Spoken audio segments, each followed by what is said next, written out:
أعوذ بالله من الشيطان الرجيم بسم الله الرحمن الرحيم أأنتم أشد خلقا أم السماء بناها رفع سمكها فسواها وأغطش ليلها وأخرج ضحاها والأرض بعد ذلك دحاها أخرج منها ماءها ومرعاها والجبال أرساها متاعا لكم ولأنعامكم فإذا جاءت الطامة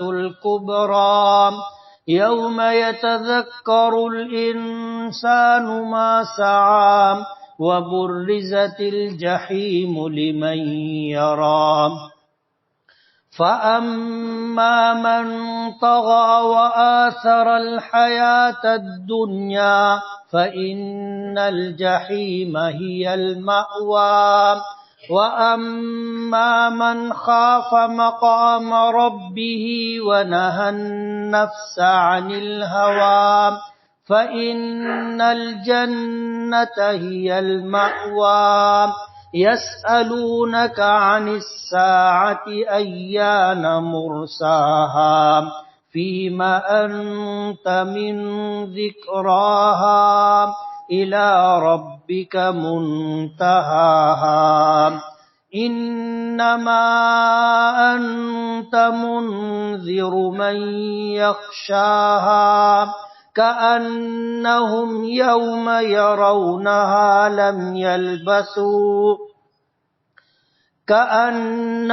يوم يرونها لم يلبثوا إلا عشية أو ضحاها صدق الله العظيم سبحانك لا علم لنا إلا ما علمتنا إنك أنت العليم الحكيم رب اشرح لي صدري ويسر لي أمري واحلل عقدة من لساني يفقهوا قولي پناہ مانگتا ہوں میں اللہ تعالیٰ کی شیطان مردود سے. شروع کرتا ہوں میں اللہ کے نام سے جو بڑا مہربان بڑی رحمتوں والا ہے. کیا تمہارا پیدا کرنا زیادہ مشکل ہے یا آسمان کا جسے اللہ نے بنایا ہے؟ بلند کی اس کی اونچائی اور پھر اسے ٹھیک ٹھاک کیا اور تاریک کیا اس کی راتوں کو، تاریک کیا اس کی رات کو اور روشن کیا اس کے دن کو، اور اس کے بعد زمین کو بچھایا ہموار کیا، پھر اس زمین سے نکالا اس کا پانی اور اس کا چارہ، اور پہاڑوں کو میخیں بنا کر کے زمین میں گاڑا. یہ نفع اٹھانا ہے تمہارے لیے اور تمہارے جانوروں کے لیے. پھر جب آئے گی وہ بڑی مصیبت، بڑا ہنگامہ یعنی قیامت، جس دن انسان یاد کرے گا اپنے کاموں کو، اور جہنم سامنے لائی جائے گی، ظاہر کی جائے گی دیکھنے والوں کے لیے. پر جس شخص نے سرکشی کی ہوگی اور دنیا کو ترجیح دی ہوگی، پس بے شک جہنم ان کا ٹھکانہ ہے. اور جس شخص نے اپنے رب کے سامنے کھڑے ہونے سے خوف کیا، ڈرا اور روکا اپنے آپ کو من مانی زندگی گزارنے سے، پس بے شک جنت اس کا ٹھکانہ ہے. لوگ آپ سے قیامت کے متعلق پوچھتے ہیں کہ اس کا وقوع کب ہوگا. آپ کو قیامت کے تذکرے سے کیا تعلق؟ اس کے علم کی انتہا تیرے پروردگار کی طرف ہے. آپ تو اس سے ڈرنے والوں کو ڈرانا ہے، اس سے ڈرنے والوں کو آپ ڈرانے والے ہیں. گویا کہ وہ دن جب لوگ اسے دیکھیں گے تو ایسا گمان کریں گے کہ دنیا میں نہیں رہے مگر تھوڑا سا شام کا وقت یا تھوڑا سا دن کا وقت. یہ سورہ نازعات کا دوسرا رکوع ہے جس کی تلاوت کی، جس کا ترجمہ آپ نے سنا. اوپر کا مضمون ذہن میں ہوگا تو آگے کی آیات کا سمجھنا آسان ہوگا. قیامت کا تذکرہ اوپر سے آ رہا تھا. قیامت سے پہلے جو حالات پیش آئیں گے اس کا تذکرہ تھا، اور پھر جو لوگ اللہ کی نافرمانی کر رہے تھے، قیامت کو اور قیامت سے پہلے آنے والی نشانیوں کو جھٹلا رہے تھے، پیغمبر علیہ الصلاۃ والسلام کی تعلیمات سے منہ موڑ رہے تھے، میدان محشر میں انہیں اکٹھا کیا جائے گا اس بات کی تکذیب کر رہے تھے. ایسے لوگ بھی تھے جو یہ کہتے تھے کہ میں ہی تمہارا بلند و بالا پروردگار ہوں. ایسے لوگوں کو آخرت کے عذاب سے پہلے دنیا کے عذاب میں بھی مبتلا کیا گیا. اس کے بعد پہلے رکوع کی آخری آیت میں اللہ پاک نے فرمایا تھا ان فی ذلک لعبرۃ لمن یخشی، کہ یہ جو مضامین اوپر سے بیان کیے گئے قیامت کا اور قیامت سے پہلے حالات کا، اور ہم سے پہلے جو قومیں گزری ان پر اللہ پاک کی طرف سے جو گرفت ہوئی عذاب آیا، اس میں عبرت ہے. کس کے لیے؟ لمن یخشی، جو ڈرے. ظاہر بات ہے جس کو اللہ کی ذات پر ایمان نہیں ہے، جو قیامت کو نہیں مانتا ہے، جو مرنے کے بعد دوبارہ زندہ کیا جائے گا اس بات پر یقین نہیں رکھتا ہے، تو اس کو کسی بات کا ڈر نہیں. کل کیا ہوگا وہ تو ہوگا، لیکن آج جس چیز کو وہ مانتا نہیں ہے تو اس کے متعلق اس کو کسی طرح کا خوف بھی نہیں. اسی لیے اللہ پاک نے فرمایا کہ اس میں عبرت ہے، نصیحت ہے. کس کے لیے؟ جو ڈرتا ہو اپنے پروردگار سے، جو ڈرتا ہو اللہ کے عذاب سے، جو ڈرتا ہو اور یقین رکھتا ہو قیامت پر. اور ظاہر بات ہے قیامت آئے گی، قیامت آئے گی، یہ دنیا ختم ہو جائے گی اور اللہ پاک پھر تمام مخلوقات کو دوبارہ زندہ کریں گے. اور یہ بات اللہ کے لیے کوئی ایسی مشکل بات نہیں ہے. پہلی آیت میں اللہ پاک نے فرمایا اَأَنتُمْ أَشَدُّ خَلْقًا أَمِ السَّمَاءُ بَنَاهَا، یہ پوری کائنات اللہ نے بنائی، تو اللہ کے سامنے پہلے سے کوئی مثال نہیں تھی کہ اللہ نے پہلے آدمی کو بنایا تھا، اب بنانے کے بعد پتہ چلا کہ اس میں یہ کمی ہے، یہ کمی ہے، وہ کمی ہے. اللہ کے سامنے کوئی مثال تھی؟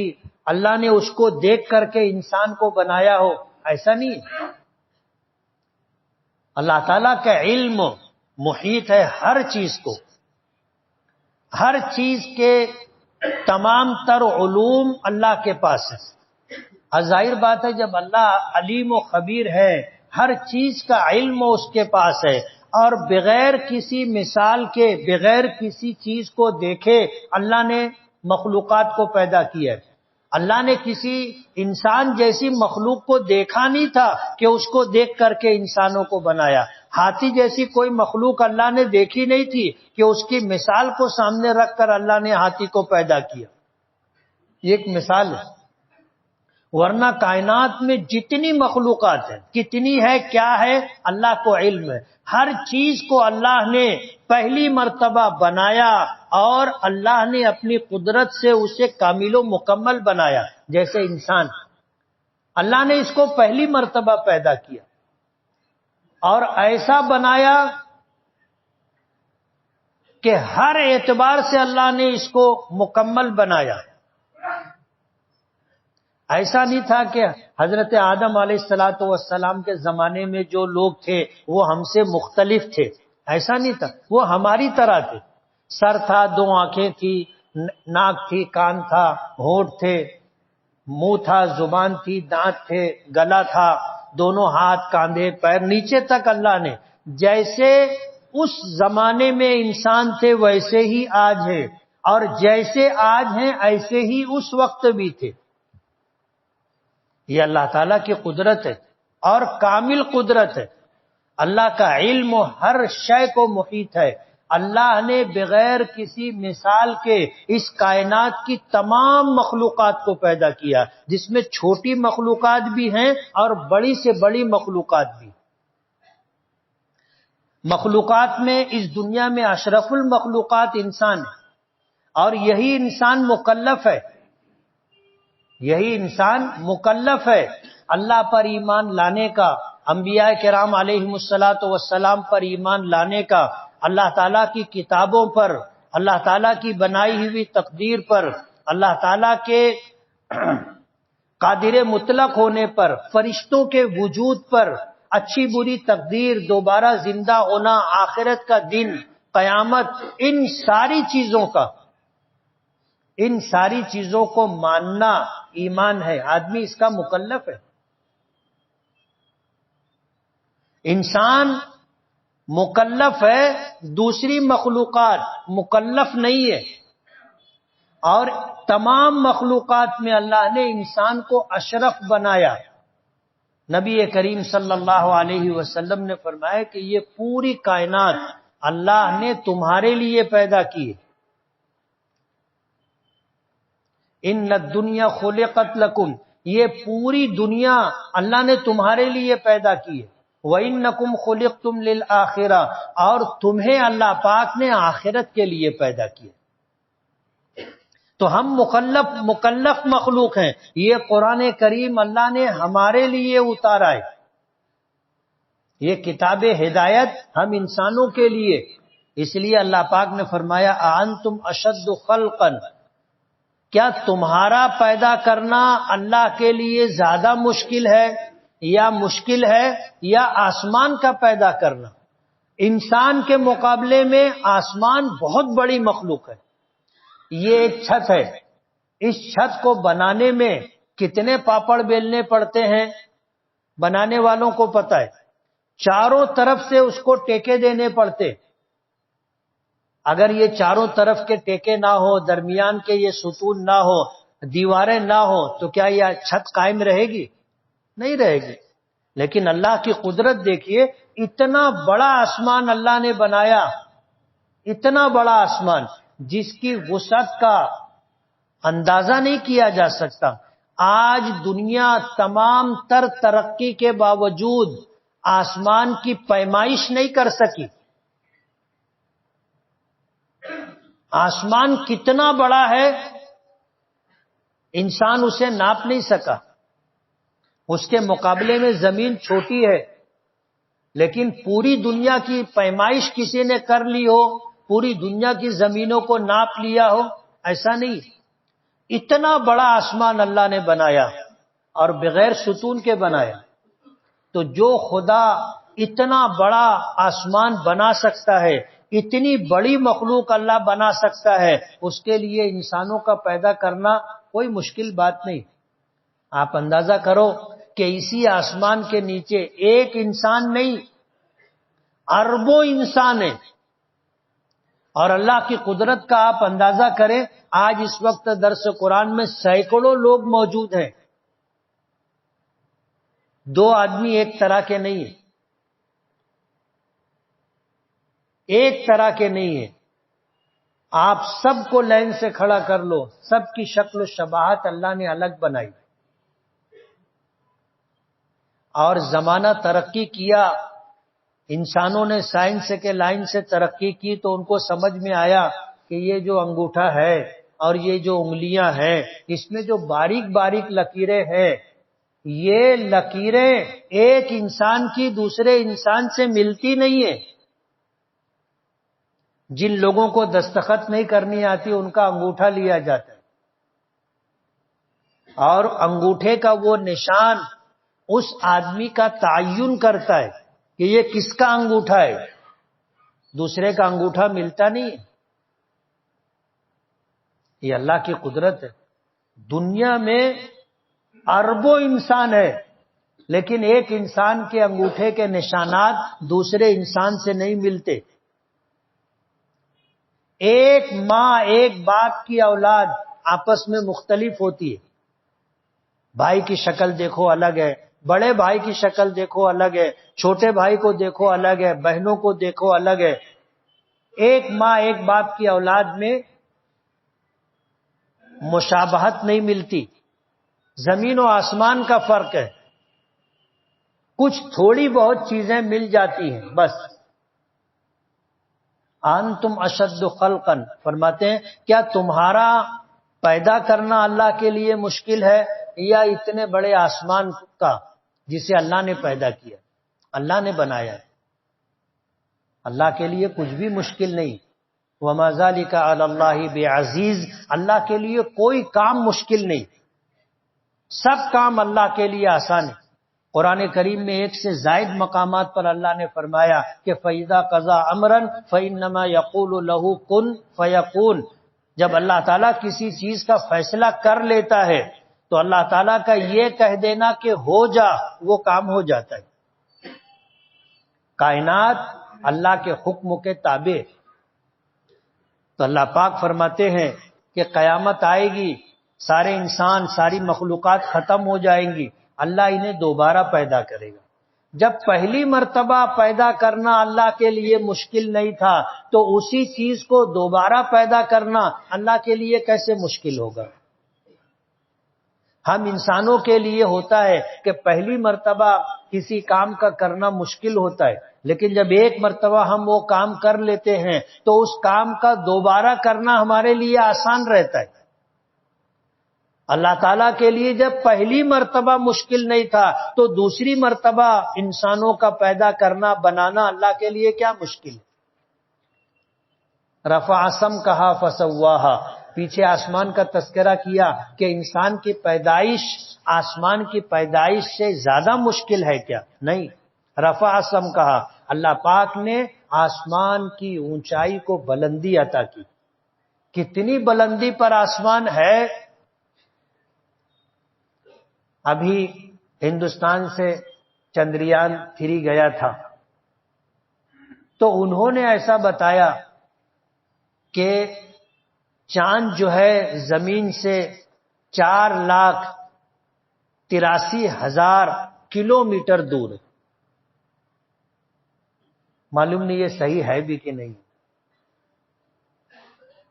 یہ صحیح ہے بھی کہ نہیں، چاند پہ پہنچے بھی کہ نہیں پہنچے، یہی چیز مخمسے کی ہے. ہمیں اس سے بحث نہیں. آپ اندازہ کرو کہ ایک چاند کتنی مسافت پر ہے. دنیا کے لوگ کہتے ہیں 4,83,000 کلومیٹر دور ہے. آسمان پہلا کتنی دور ہے اللہ بہتر جانتا ہے. پہلا آسمان، پھر اس کے بعد دوسرا آسمان، پھر اس کے بعد تیسرا آسمان، چوتھا، پانچواں، چھٹا، ساتواں. اللہ بہتر جانتا ہے کہ اللہ نے کتنی بلندی آسمانوں کو عطا کی ہے. فسواہا، اور آسمان کو اللہ نے ٹھیک ٹھاک بنایا، اس میں کسی طرح کا عیب نہیں ہے، کوئی پھٹن، کوئی شگاف نہیں ہے،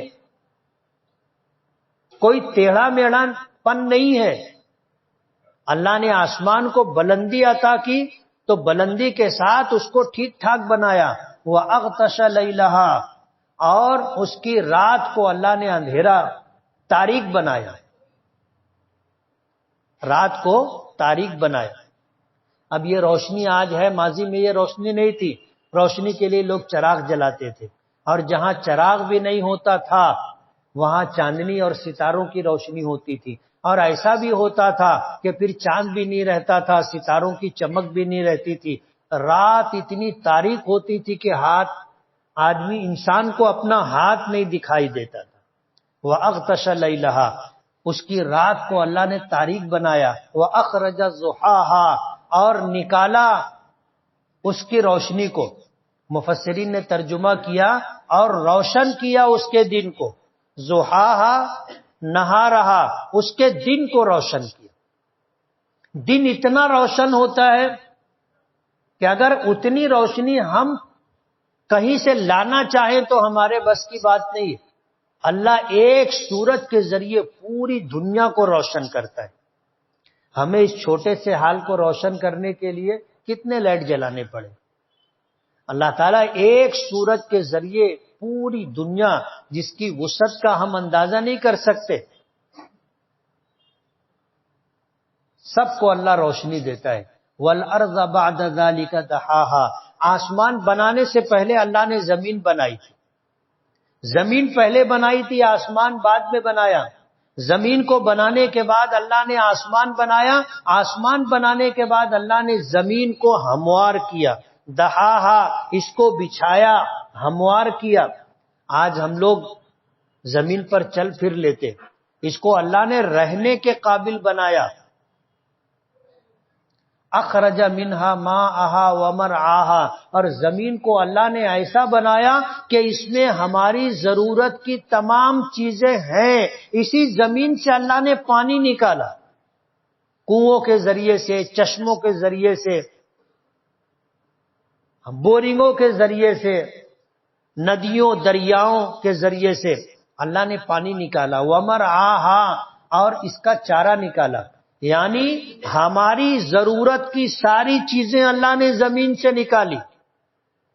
ہمارے جانوروں کی ضرورت، بھوک پیاس کیسے مٹے گی، کیسے ختم ہوگی، اللہ نے ان کے لیے چارہ اور زمین پانی سے نکالا۔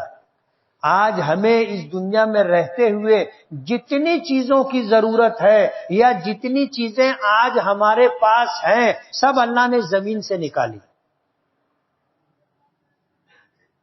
ہمارے کھانے کی ساری چیزیں، گیہوں، چاول، دال، باجری، جوار، مکہ، سب کچھ اللہ نے زمین سے نکالا۔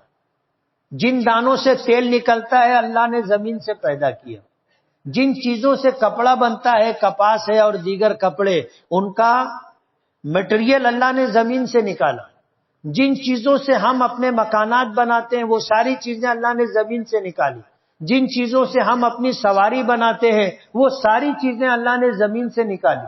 جن چیزوں سے ہم زینت اختیار کرتے ہیں، جن چیزوں کو ہم دولت سمجھتے ہیں، وہ ساری چیزیں اللہ نے زمین سے نکالی۔ اور قیامت تک کی ضرورتیں انسان کی زمین سے پوری ہوتی رہیں گی۔ پیچھے میں نے یہ بات بتائی تھی کہ زمین میں اللہ نے ہماری ضرورت کی ساری چیزیں رکھی ہیں، اور زمین کو امین بنایا ہے۔ اللہ کا حکم ہوتا ہے تو جتنے انسان ہیں ان کی ضرورت کے لیے جتنا گیہوں چاہیے زمین سے نکلتا ہے، چاول زمین سے نکلتا ہے، دالیں زمین سے نکلتی ہیں، تیل کے تمام دانے زمین سے نکلتے ہیں، اور اتنے ہی نکلتے ہیں جتنا اللہ کا حکم ہوتا ہے۔ ہم اگر اپنی مرضی سے نکالنا چاہیں تو نہیں نکال سکتے۔ آج تم زمین 1 فٹ 10 فٹ 100 فٹ کھود ڈالو، ایک دانہ گیہوں کا نہیں نکال سکتے۔ لیکن دانہ نکلتا کہاں سے ہے؟ زمین سے ہی نکلتا ہے۔ کس کے حکم سے نکلتا ہے؟ اللہ کے حکم سے نکلتا ہے، اور قیامت تک نکلتا رہے گا۔ قیامت تک ہماری ضرورت کی ساری چیزیں اللہ نے زمین میں رکھی ہیں، اور زمین کو امین بنایا ہے۔ زمین اللہ کے حکم کی پابند ہے۔ ضرورت کے وقت اللہ حکم دیتا ہے تو جتنی مقدار اللہ کے حکم سے طے ہوتی ہے، زمین اتنی ضرورت کی چیزیں باہر نکال دیتی، اور قیامت تک یہ سلسلہ چلتا رہے گا۔ اخرج منہا ماءہا، اللہ تعالیٰ نے اسی زمین سے اس کا پانی نکالا، ومرعاہا، اس کا چارہ نکالا، والجبال ارساہا، اور یہ زمین ہموار کی تو اس کو رہنے کے قابل بنایا۔ حدیث پاک میں آتا ہے کہ جب اللہ نے زمین بنائی تو یہ اس کشتی کی طرح جو پانی پر ہوتی ہے تو وہ ہلتی رہتی ہے، ڈولتی رہتی ہے۔ زمین کو قائم رکھنے کے لیے اللہ نے پہاڑ بنائے، ان پہاڑوں کو میخ بنایا۔ زمین پر وہ پہاڑ ہیں تو زمین اپنی جگہ رکی ہوئی ہے۔ والجبال ارساہا، اور پہاڑوں کے بوجھ کو اللہ نے زمین پر ڈالا، زمین پہاڑوں کو میخ بنایا۔ متاعا لکم ولانعامکم، اور یہ فائدہ اٹھانا ہے، نفع پہنچانا ہے اللہ پاک کی طرف سے تمہارے لیے اور تمہارے چوپایوں اور جانوروں کے لیے۔ اگر یہ زمین رات دن ہلتی رہتی تو یہ مکانات نہیں بن پاتے، رات دن مکانات بنائے جاتے، گرتے رہتے۔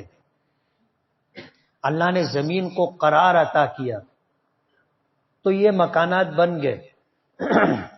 معمولی سا جھٹکا آتا ہے، زمین ہلتی ہے تو ہم کہتے ہیں زلزلہ آ گیا، اور 100 میں سے 2%، 3%، 4% جنبش ہوتی ہے تو انسان پریشان ہو جاتا ہے، اور 5، 7، 8% اگر زمین ہل گئی تو ایسا زلزلہ آتا ہے کہ شہر کے شہر ختم ہو جاتے۔ قیامت آئے گی تو 100% زلزلہ رہے گا۔ اذا زلزلت الارض زلزالہا، زمین ہلا دی جائے گی، کیسی؟ 100% ہلا دیا جانا، سب درہم برہم ہو جائے گا۔ اللہ نے اس زمین کو قرار عطا کیا، متاعا لکم ولانعامکم، تمہارے لیے یہ نفع اٹھانے کے لیے اور تمہارے جانوروں کے لیے۔ فرمایا فَإِذَا جَاءَتِ الطَّامَّةُ الْكُبْرَى، جب بڑی مصیبت، بڑا ہنگامہ آئے گا یعنی قیامت، اس دن انسان اپنے کاموں کو یاد کرے گا۔ آج تو کیا ہے کہ ہم صبح کیا کیے ابھی یاد نہیں ہے، کچھ 2-4 چیزیں یاد ہوں گی۔ جب بستر پر جاؤ گے تو مراقبہ کرنا، آنکھ بند کر کے، تھوڑا سا سر جھکا کر کے غور کرنا کہ صبح اٹھنے سے لے کر کے اب تک میں نے کیا کیا کیا، کتنے کام اچھے کیے، مجھ سے کتنی غلطیاں ہوئی، کتنی کوتاہیاں ہوئی۔ آپ یاد کرو گے تو آج یہ 10-12 گھنٹے کی چیزیں یاد نہیں آئیں گی، اور جب روزانہ یہ تمہارا معمول ہوگا تو پھر تمہیں چیزیں یاد رہنے لگیں گی، اور رات میں سونے کے وقت مراقبہ کرو گے تو احساس ہوگا کہ ہم نے دن بھر میں کیا کیا، کتنی نیکیاں کی اور کتنے گناہ، کتنی غلطیاں ہم سے ہوئیں۔ جب یہ احساس ہوگا تو آدمی سونے سے پہلے توبہ کر لے گا، نیکیوں پر اللہ کا شکر ادا کرے گا، اور جو گناہ کوتاہیاں ہو گئی ان پر اللہ سے معافی طلب کرے گا۔ لیکن جب قیامت آئے گی اور میدان محشر میں سب جمع ہوں گے، یوم یتذکر الانسان ما سعی، جس دن انسان اپنے کاموں کو یاد کرے گا، اپنے اعمال کو یاد کرے گا کہ میں دنیا میں تھا، میں نے کیا کیا کیا۔ وبرزت الجحیم لمن یری، اور جہنم سب کے سامنے لائی جائے گی۔ بعض مفسرین نے لکھا کہ جہنم کافروں کے سامنے لائی جائے گی۔ اکثر مفسرین کہتے ہیں کہ اس دن جہنم پوری دنیا انسانیت کے سامنے لائی جائے گی۔ اہل ایمان دیکھیں گے جہنم کو اور جہنم کے عذاب کو تو اللہ کا شکر ادا کریں گے کہ اللہ نے اس بڑی مصیبت سے ہمیں بچا لیا۔ اور کافر جو جہنم کا، قیامت کا، آخرت کے عذاب کا، آخرت کے دن کا انکار کرتے تھے، جب وہ جہنم کو دیکھیں گے تو ان کا غم اور ان کی مصیبت اور بڑھ جائے گی۔ وہ تو پہلے ہی جب دوبارہ زندہ کیے جائیں گے تو زندہ کیے جانے کو مانتے نہیں تھے، ماننے پہ مجبور ہو جائیں گے، تو پہلے سے ہی وہ خوف اور دہشت میں ہوں گے، اندیشوں میں مبتلا ہوں گے، اور جب جہنم دیکھ لیں گے جس کا تذکرہ دنیا میں ان کے سامنے کیا جاتا تھا، مانتے نہیں تھے، انکار کرتے تھے، مذاق اڑاتے تھے، پیغمبروں سے کہتے تھے کہ عذاب لاؤ نا، جو عذاب تم بولتے ہو، ڈراتے ہو، بتاتے ہو، لاؤ۔ اور جب عذاب دیکھ لیں گے، جہنم دیکھ لیں گے، کیا ہوگا؟ جہنم ان کے سامنے لائی جائے گی۔ حدیث پاک میں آتا ہے کہ جہنم ہوگی اور اس پر فرشتے مامور ہوں گے، اور جہنم کی لگام کو تھامے ہوئے ہوں گے۔ جہنم اتنی غضبناک ہوگی کہ میدان محشر میں جتنے انسان ہیں سب کو کھا جانے کا ارادہ رکھتی ہوگی، فرشتے اسے روک رکھے ہوں گے۔ حدیث پاک میں آتا ہے جب وہ چنگھاڑے گی تو چنگاریاں نکل کر پورے میدان محشر میں آئیں گی۔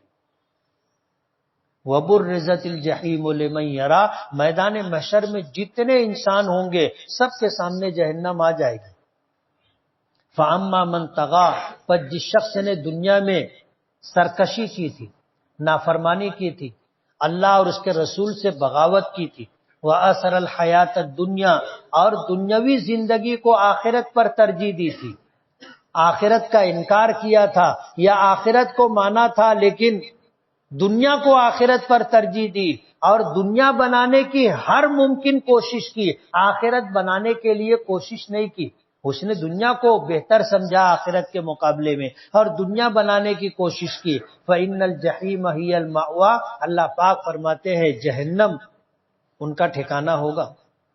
وَأَمَّا مَنْ خَافَ مَقَامَ رَبِّهِ، اور جو شخص اپنے پروردگار کے سامنے کھڑے ہونے سے ڈرا ہوگا، وَنَهَى النَّفْسَ عَنِ الْهَوَىٰ، اور اپنے نفس کو من چاہی زندگی گزارنے سے روکا ہوگا، اللہ کے احکامات پر اپنے نفس کو چلنے کا پابند کیا ہوگا، فَإِنَّ الْجَنَّةَ هِيَ الْمَأْوَىٰ، تو جنت اس کا ٹھکانہ ہوگا۔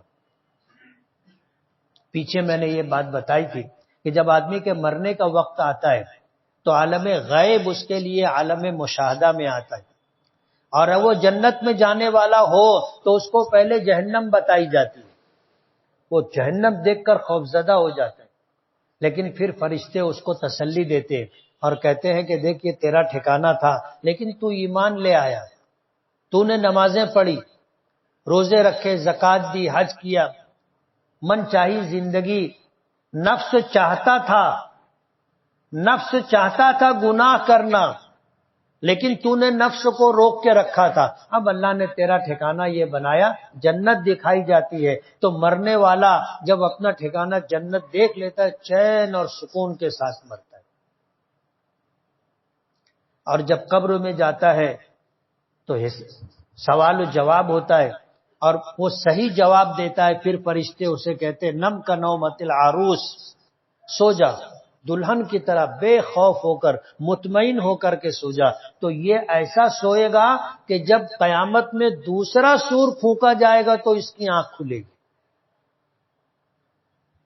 اور اس کے برعکس جو ایمان سے محروم رہا، اللہ کو ناراض کر کے زندگی گزارتا رہا، اللہ اس کے رسول کے احکامات سے سرتابی کی، منہ موڑا، من چاہی زندگی گزارا، نفس نے جو چاہا وہ کرتا رہا، تو مرنے کے وقت اس کو پہلے جنت بتائی جاتی تو وہ خوش ہو جاتا ہے، جنت دیکھ کے خوش ہو جاتا ہے، پھر فرشتے اس کو کہتے ہیں کہ تو ایمان نہیں لایا تھا، کفر کے ساتھ، شرک کے ساتھ اور نافرمانیوں کے ساتھ زندگی گزاری، تو اللہ نے تجھے اس سے محروم کر دیا، اب تیرا ٹھکانہ یہ، اس کو جہنم بتائی جاتی، وہ دیکھ کے تو خوفزدہ ہو جاتا، مرنا نہیں چاہتا، روح اس کے جسم سے نکلنا نہیں چاہتی، لیکن موت تو برحق ہے، مرنا پڑتا ہے، یہیں سے اس کے اوپر وہ خوف مسلط ہوتا ہے جہنم کو دیکھ کر کے کہ یہ ٹھکانہ ہوگا،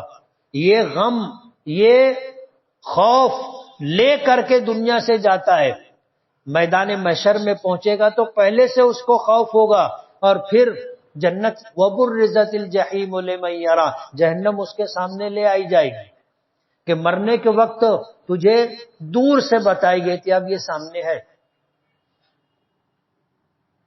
يَسْأَلُونَكَ عَنِ السَّاعَةِ، لوگ آپ سے قیامت کے بارے میں پوچھتے ہیں، مشرکین مکہ حضور سے آگے پوچھا کرتے تھے محمد قیامت کب آئے گی،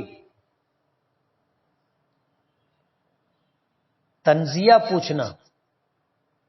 کچھ ایسے لوگ بھی ہوتے تھے جو پوچھتے تھے قیامت کب آئے گی، اور وہ پیغمبر کو تانا دینا یا پیغمبر کا مذاق اڑانا یا طنز کرنا مقصود نہیں ہوتا تھا، لیکن جانکاری کے لیے پوچھتے تھے قیامت کب آئے گی۔ حدیث پاک میں اس کا تذکرہ ملتا ہے کہ نبی کریم صلی اللہ علیہ وسلم سے کسی نے پوچھا قیامت کب آئے گی، متی الساعہ یا رسول اللہ، اللہ کے رسول قیامت کب آئے گی یا اس کی نشانیاں کیا ہے؟ حضور پاک صلی اللہ علیہ وسلم نے لا علمی کا اظہار کیا۔ حدیث پاک میں آتا ہے جبرائیل آئے تو جبرائیل سے پوچھا کہ جبرائیل قیامت کب آئے گی، تو انہوں نے ایسے بتایا۔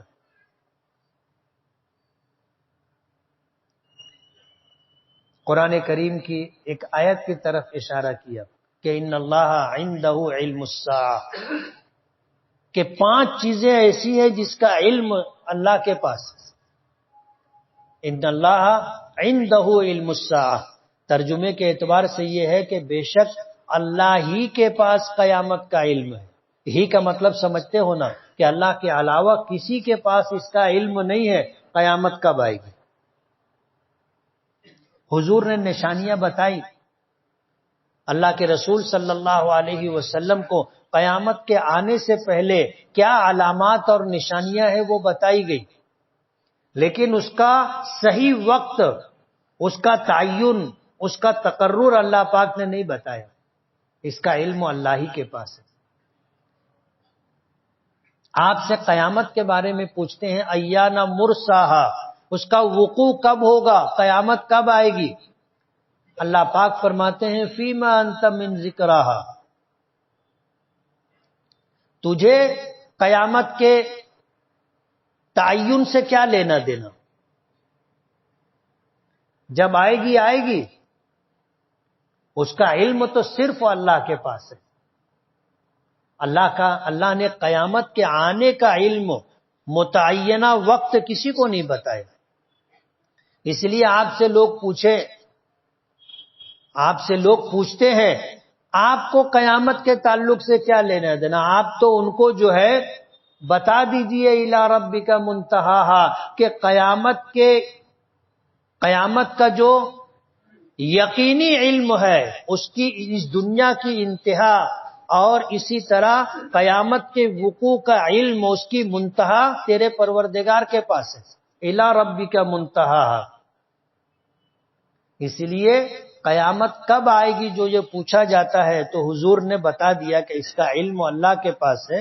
میرا رب جانتا ہے کہ قیامت کب آئے گی، البتہ قیامت سے پہلے جو علامات و نشانیاں ہیں اس کا تذکرہ نبی کریم صلی اللہ علیہ وسلم نے کیا۔ اللہ پاک فرماتے ہیں انما انت منذر من یخشاہا، کہ میرے پیغمبر آپ تو صرف ڈرانے والے ہیں ان لوگوں کو جو قیامت سے ڈرتے ہیں، جہنم سے ڈرتے ہیں، اللہ کے عذاب سے ڈرتے ہیں۔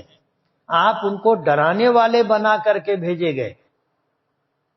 آپ کا کام یہ ہے لوگوں کو ڈرانا، انذار، نافرمانوں کو ڈرانا، ابشار، تبشیر، اور اللہ کی اطاعت و فرما برداری کرنے والوں کو خوشخبری سنانا، یہ آپ کا کام۔ آپ کو بشیر و نذیر بنا کر کے بھیجا گیا ہے۔ انما انت منذر من یخشا، من یخشا جو ڈرے اس کو ڈرانا، یعنی جس کو قیامت کا یقین ہوگا، اللہ پر ایمان رکھتا ہوگا، اللہ کی باتوں پر، نبی کی باتوں پر یقین رکھتا ہوگا، اور جن چیزوں کا عقیدہ رکھنا ہے اس میں قیامت کا وقوع بھی ہے، جو اس کو مانتا ہوگا، آپ کا ڈرانا اس کو کام آئے گا، وہ ڈرے گا۔ اور جو ان چیزوں کو مانتا ہی نہیں ہے اس کو کاہے کا ڈر؟ ڈرانے سے بھی وہ آدمی ڈرنے والا نہیں ہے۔ کأنہم یوم یرونہا، اور اس دن گویا ایسا لگے گا، قیامت کے دن جب آدمی جہنم کو، قیامت کو دیکھے گا تو قیامت کو، میدان محشر کے دن کو دیکھنے کے بعد اس دنیا میں اپنی زندگی کے متعلق وہ ایسا سمجھے گا لم یلبثوا الا عشیۃ او ضحاہا، کہ وہ تو اس دنیا میں آدھا دن یا اس سے کچھ کم رہا۔ عشیہ کہتے ہیں ظہر کے بعد سے سورج غروب ہونے تک کے وقت کو، اور ضحا کہتے ہیں سورج طلوع ہونے سے لے کر کے زوال تک کے وقت کو۔ یہ آدھا دن ہوا۔ پورا دن سورج طلوع ہونے سے سورج ڈوبنے تک یہ پورا دن، اور اس کا آدھا زوال جب ہوتا ہے تو پہلے حصے کو ضحا کہتے ہیں اور دوسرے حصے کو عشیہ کہتے ہیں۔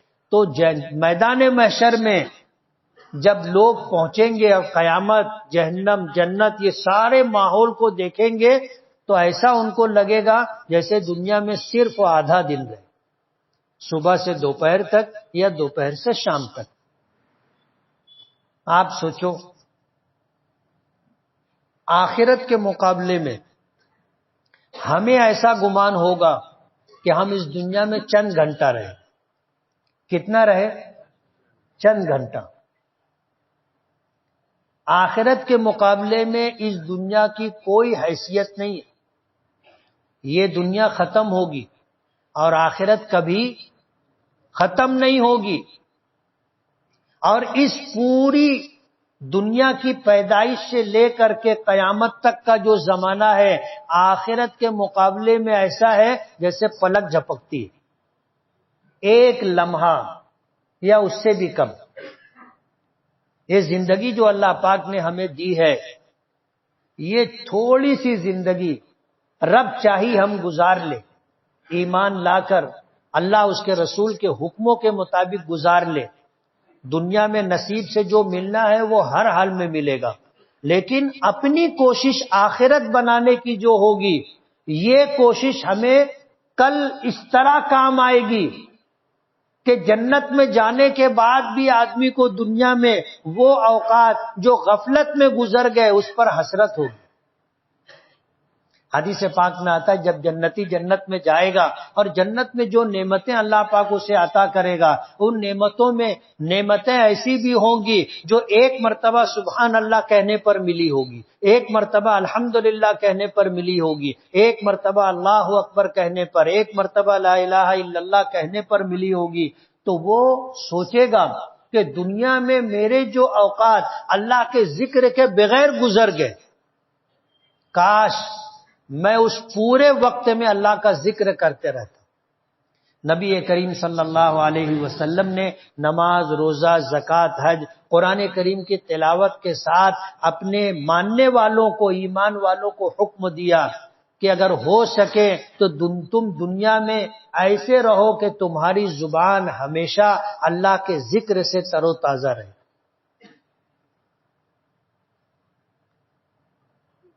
ہم غور کریں، صبح سے لے کر کے ہم نے کتنی مرتبہ سبحان اللہ کہا، کتنی مرتبہ الحمدللہ کہا، کتنی مرتبہ اللہ اکبر کہا، کتنی مرتبہ لا الہ الا اللہ کہا، کتنی مرتبہ لا حول ولا قوت الا باللہ کہا.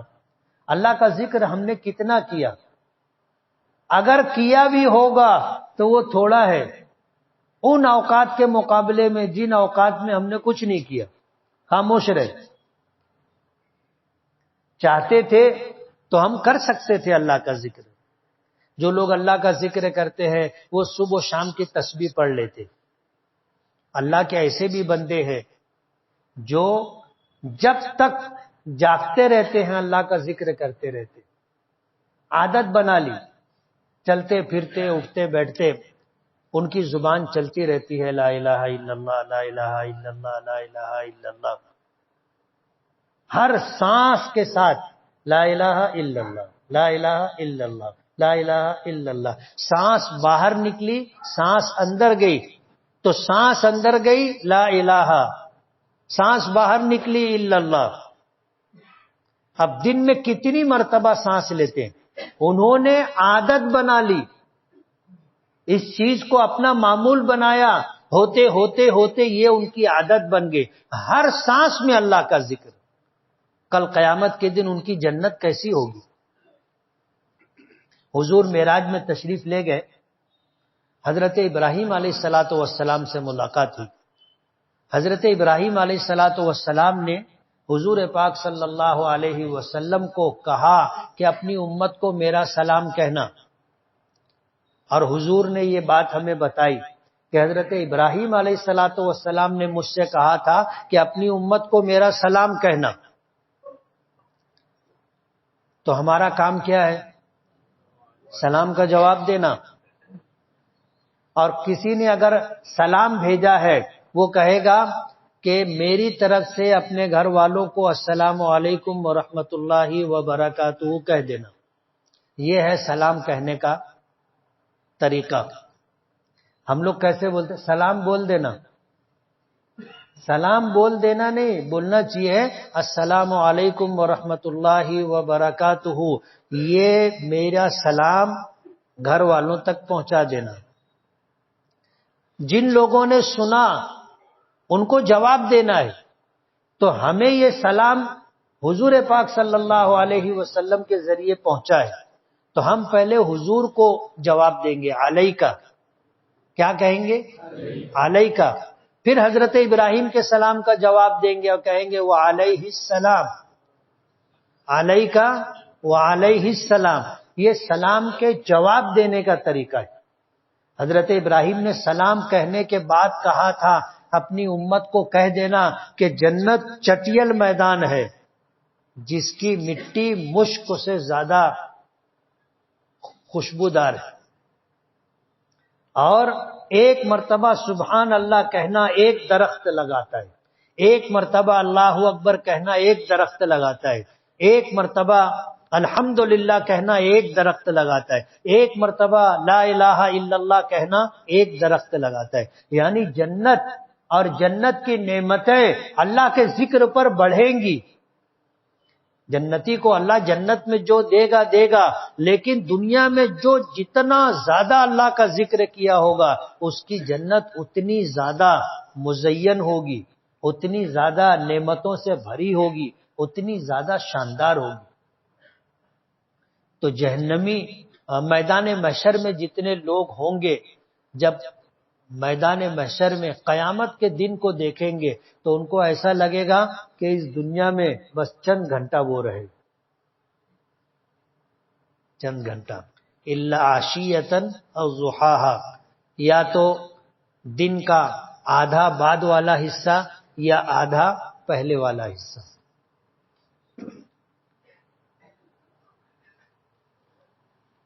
زید کے والد نے 2 شادی کی، پہلی بیوی کو طلاق دی،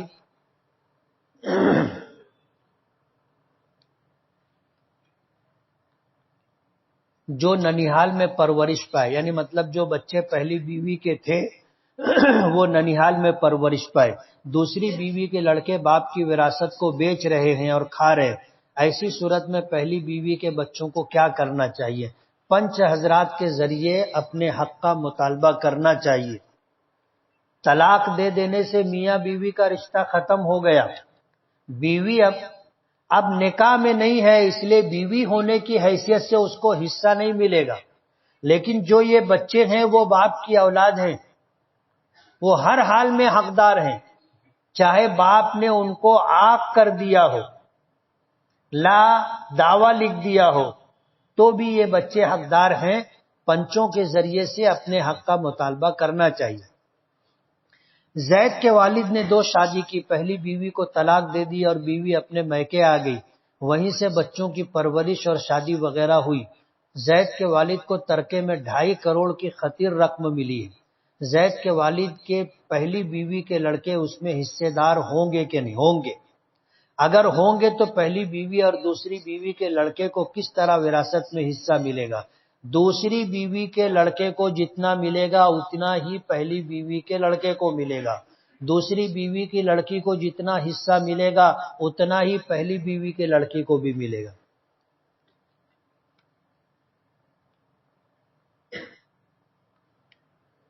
یہ بھی وہی سوال ہے۔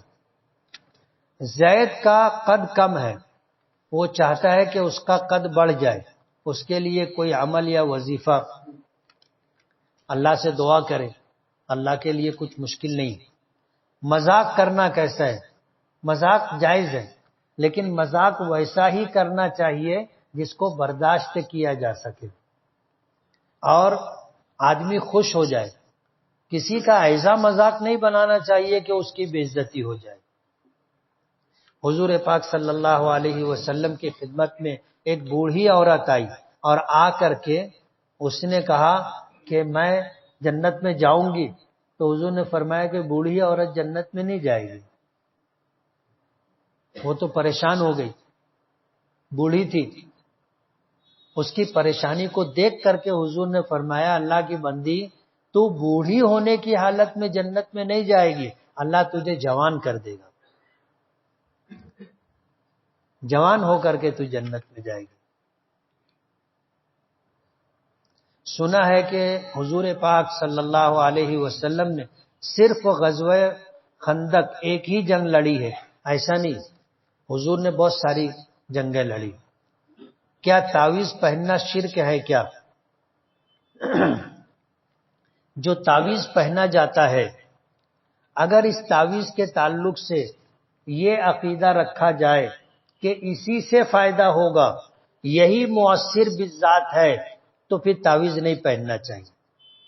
اور تعویذات ان لوگوں کو تعویذ پہننا چاہیے جو آیت الکرسی، قرآن کریم کی آیات، معوذات نہیں پڑھ سکتے، اور جن کو پڑھنے کا ڈھنگ ہے ان کو پڑھنا چاہیے، ان کو پہننے کی ضرورت نہیں ہے۔ نبی کریم صلی اللہ علیہ وسلم خود پڑھتے تھے، اور حضرات حسنین جو بچے تھے پڑھ نہیں سکتے تھے، پڑھنا نہیں جانتے تھے، آپ پڑھ کے ان کو دم کرتے تھے۔ اس لیے تعویذات نہیں پہننا چاہیے۔ بہتر یہ ہے کہ آدمی پڑھے، اور اگر اسے مؤثر بالذات نہیں سمجھتا ہے تو تعویذ پہن بھی سکتے۔ اگر میں نفع کے بارے میں سوچوں تو نقصان ہو جاتا ہے، اور میں خود نہ سوچوں تو نفع ہوتا رہتا، تو مت سوچا کر۔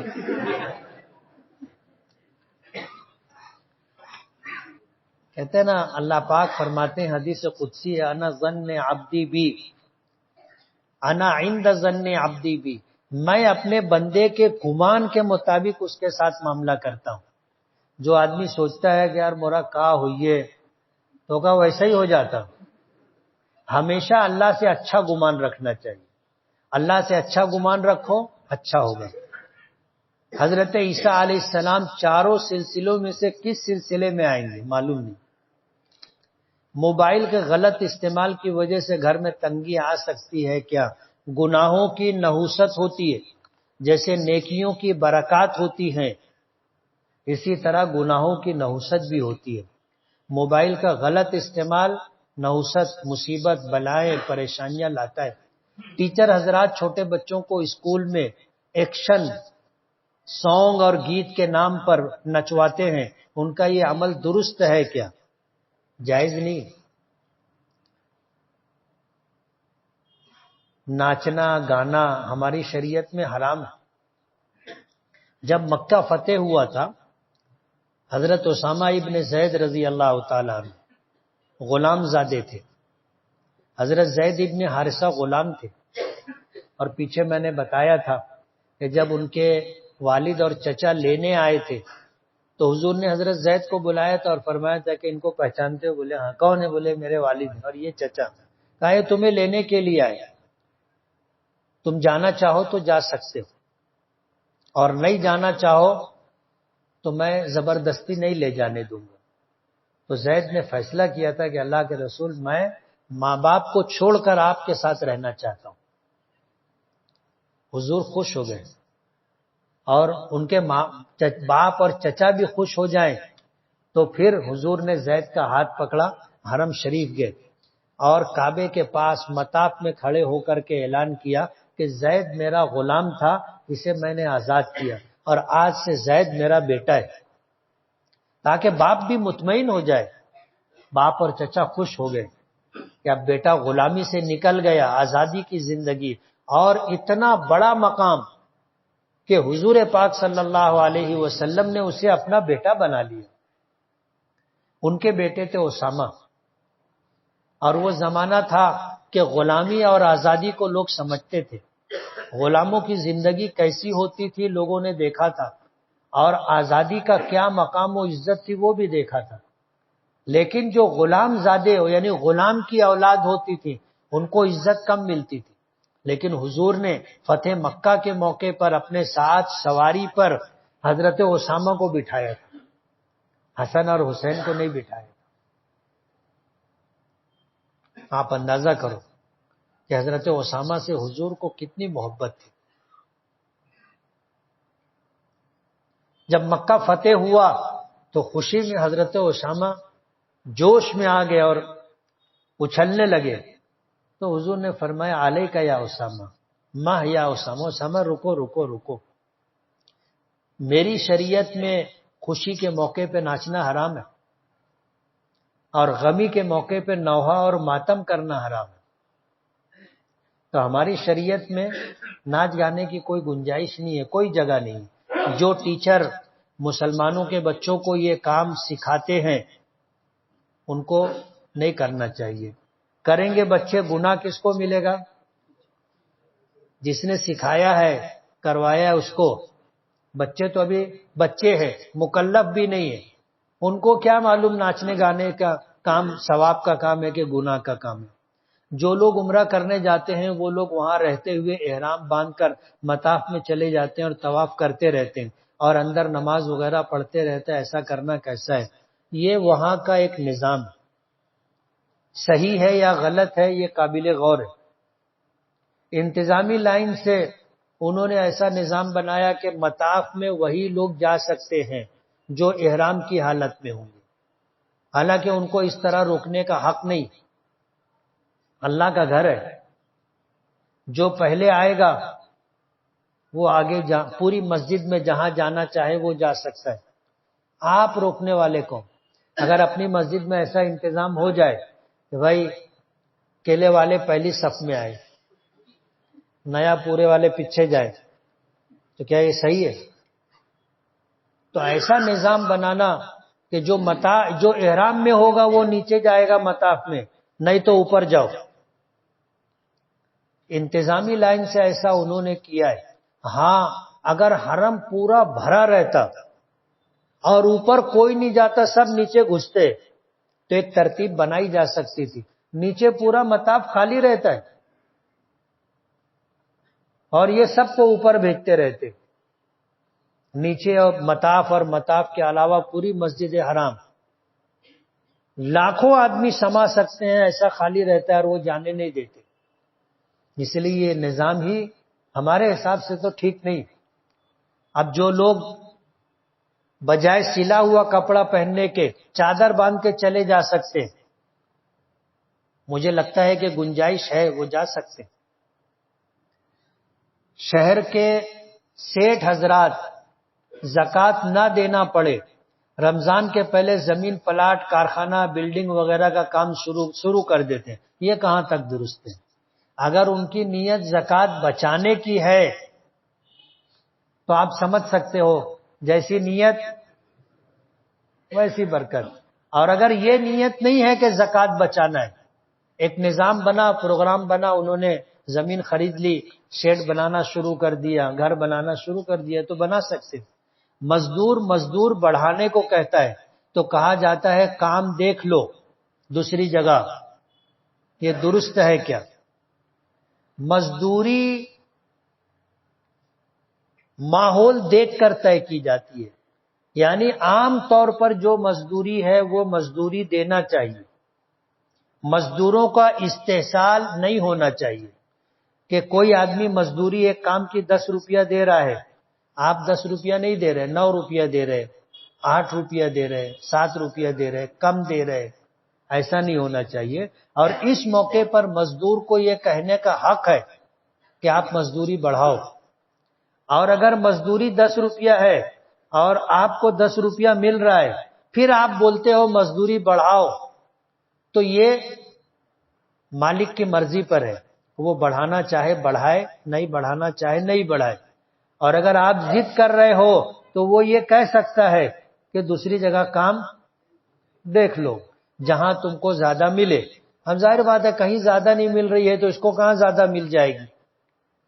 تو اگر ماحول کے اعتبار سے جس جگہ آدمی کام کر رہا ہے وہاں مزدوری کم ہے تو مزدوری بڑھانے کا مطالبہ کر سکتا ہے، اور اگر سیٹھ مزدوری برابر دے رہا ہے تو اب اگر یہ مطالبہ کر رہا ہے تو پھر سیٹھ کی مرضی پر ہے، وہ بڑھا کے دینا چاہے تو بڑھا کے دے، نہیں تو یہ کہہ سکتا ہے کہ میرے یہاں یہی مزدوری ملے گی۔ اگر راضی ہو قبول ہو تو ٹھیک ہے، اور اگر آپ اس پہ راضی نہیں ہو تو جہاں آپ کو زیادہ مزدوری ملتی ہو آپ جا سکتے ہیں۔ صرف 26-27 رجب کا روزہ رکھ سکتے ہیں کیا؟ رکھ سکتے ہیں۔ کسی دن کا تعین کر کے رکھنا